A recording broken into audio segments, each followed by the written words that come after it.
প্রধানমন্ত্রী ও বিএনপির চেয়ারম্যান তারেক রহমান যুগপৎ আন্দোলনের শরিক রাজনৈতিক দলগুলোর শীর্ষ নেতাদের সম্মানে রাষ্ট্রীয় অতিথি ভবন যমুনায় নৈশভোজের আয়োজন করেছেন। আজ সোমবার সন্ধ্যা 7:30টায় এই অনুষ্ঠান অনুষ্ঠিত হবে।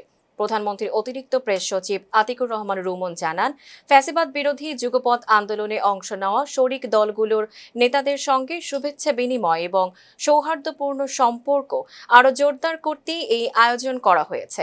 অনুষ্ঠানে বিএনপির স্থায়ী কমিটির সদস্যরাও উপস্থিত থাকবেন। জীবন অবাক না করলে কে করবে? 28% মিল্ক ফ্যাটের অবাক করার সাথে ফ্রেশ মিল্ক পাউডার। জীবন অবাক করুক প্রতিদিন। ইতোমধ্যে আমন্ত্রিত 1.5 শতাধিক নেতার কাছে আমন্ত্রণপত্র পৌঁছে দেওয়া হয়েছে। জানা গেছে, বাংলাদেশ জামায়াতে ইসলামী যুগপৎ আন্দোলনের শরিক না হওয়ায় দলটিকে এই অনুষ্ঠানে আমন্ত্রণ জানানো হয়নি। ত্রয়োদশ জাতীয় সংসদ নির্বাচনে সংখ্যাগরিষ্ঠতা অর্জনের মাধ্যমে সরকার গঠনের পর প্রধানমন্ত্রী হিসেবে তারেক রহমানের উদ্যোগে যুগপৎ আন্দোলনের শরিকদের নিয়ে এটি প্রথম আনুষ্ঠানিক বৈঠক ও নৈশভোজ। যুগপৎ আন্দোলনের শরিকদের মধ্যে রয়েছে গণতন্ত্র মঞ্চ, 12 দলীয় জোট, জাতীয়তাবাদী সমমনা জোট, আমার বাংলাদেশ পার্টি, গণফোরাম, গণতান্ত্রিক বাম ঐক্য, বাম গণতান্ত্রিক জোট সহ বিভিন্ন বাম, ডান ও ইসলামপন্থী রাজনৈতিক দল।